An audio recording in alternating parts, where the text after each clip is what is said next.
Hai semuanya, Assalamualaikum warahmatullahi wabarakatuh. Shalom dan salam sejahtera untuk kita semua. Perkenalkan, saya Novel Rafadhani Usman, program studi akuntansi Sekolah Tinggi Ilmu Ekonomi Jambatan Bulan dengan NIM 301304421500010. Nah, pada kesempatan kali ini kita akan membahas bersama-sama mengenai konsep dasar akuntansi keuangan, di mana pada kesempatan yang kali ini kita akan bersama-sama mencoba memahami prinsip dan juga dasar dalam akuntansi keuangan secara umum. Nah, yang pertama kita masuk pada pengertian dulu. Sebelum kita masuk pada pengertian akuntansi dan lain-lain itu, kita coba menelaah dulu apa sih itu akuntansi. Nah, akuntansi adalah proses mencatat, mengklasifikasikan dan juga melaporkan transaksi menjadi sebuah laporan keuangan. Jadi akuntansi sendiri itu adalah sebuah proses mencatat, mengklasifikasikan dan juga melaporkan. Nah, di dalam akuntansi itu terdapat beberapa jenis akuntansi, yaitu akuntansi keuangan, akuntansi manajerial, dan akuntansi biaya. Nah, kita fokus dulu nih pada akuntansi keuangan dan akuntansi manajerial. Kalau akuntansi keuangan ini dia berfokus pada laporan yang digunakan untuk pihak eksternal seperti investor. Sedangkan akuntansi manajerial atau yang biasa dikenal dengan akuntansi manajemen adalah sebuah laporan keuangan yang disusun atau yang dicatat untuk laporan kepada pihak internalnya, kepada pihak manajemen perusahaannya. Nah, itulah perbedaan akuntansi keuangan dan juga akuntansi manajerial. Kalau akuntansi biaya ini dia dapat mencakup akuntansi keuangan dan juga akuntansi manajerial. Nah, selanjutnya yang akan kita bahas yaitu 4 konsep utama dalam standar akuntansi keuangan atau SAK. Yang pertama, SAK ini dia mengatur prinsip-prinsip akuntansi yang digunakan oleh entitas. Jadi, prinsip-prinsip yang kita gunakan itu diatur oleh SAK atau standar akuntansi keuangan. Yang kedua, SAK bertujuan untuk meningkatkan transparansi dan konsistensi laporan keuangan. Yang ketiga, SAK mencakup pedoman untuk pengakuan dan pengukuran aset, liabilitas, dan ekuitas. Nah, dan yang keempat yaitu atau yang terakhir, penerapan SAK wajib bagi perusahaan yang terdaftar di Bursa Efek. Jadi, bagi perusahaan-perusahaan yang sudah terdaftar Bursa Efek itu wajib penerapan SAK di berbagai pencatatan-pencatatannya mereka atau pelaporan-pelaporannya mereka. Nah, kita masuk pada materi selanjutnya yaitu 4 konsep utama dalam kerangka dasar akuntansi. Nah, yang pertama itu konsep dasar akuntansi ini dia mencakup prinsip dan juga aturan yang mengatur mengenai pelaporan keuangan. Nah, yang kedua, standar akuntansi ini menentukan bagaimana transaksi keuangan dicatat dan juga dilaporkan. Nah, yang ketiga, kerangka dasar memberikan struktur untuk menyusun laporan keuangan yang akurat.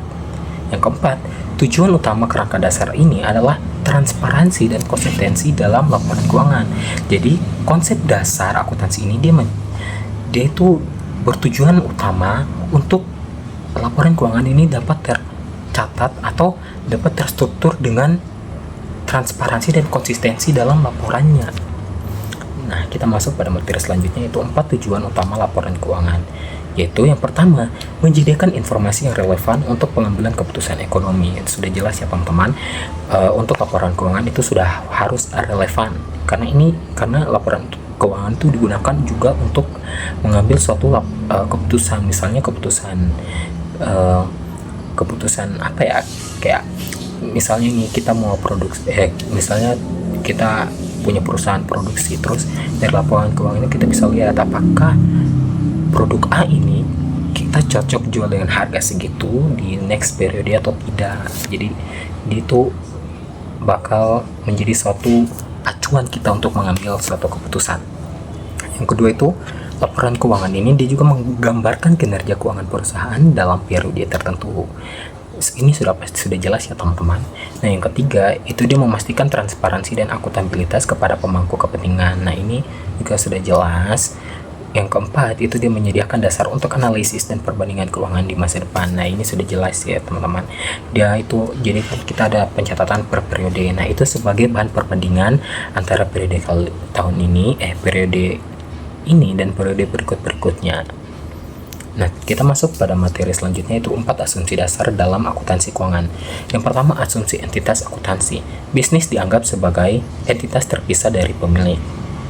Nah, yang asumsi kedua yaitu asumsi kelangsungan hidup, di mana bisnis dijarakkan akan terus beroperasi di masa depan.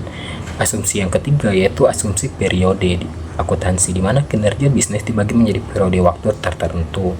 Dan asumsi yang keempat yaitu asumsi harga pokok biaya, di mana biaya barang diperlukan berdasarkan metode akuntansi yang konsisten. Kita masuk pada materi selanjutnya yaitu karakteristik kualitatif laporan keuangan. 4 karakteristik utama. Yang pertama, keterandalan, di mana informasi harus dapat dipercaya dan juga akurat. Yang kedua, relevansi, informasi yang disajikan harus relevan untuk pengambilan keputusan. Yang ketiga, dapat dipahami, informasi harus disajikan dengan cara yang jelas dan mudah dipahami. Yang keempat, perbandingan informasi harus memungkinkan perbandingan antara periode dan juga entitas. Unsur-unsur laporan keuangan. Nah, ada 4 unsur penting dalam akuntansi. Yang pertama itu aset. Aset ini dia sebagai sumber daya yang dimiliki perusahaan untuk menghasilkan manfaat ekonomi. Nah, yang kedua, unsur yang kedua yaitu kewajiban. Kewajiban adalah sesuatu yang harus dipenuhi perusahaan kepada pihak ketiga. Unsur yang ketiga yaitu ekuitas, yaitu selisih antara total aset dan total kewajiban perusahaan. Nah, dan unsur yang keempat atau yang terakhir yaitu pendapatan, di mana peningkatan ekonomis yang diperoleh perusahaan dari aktivitas operasionalnya.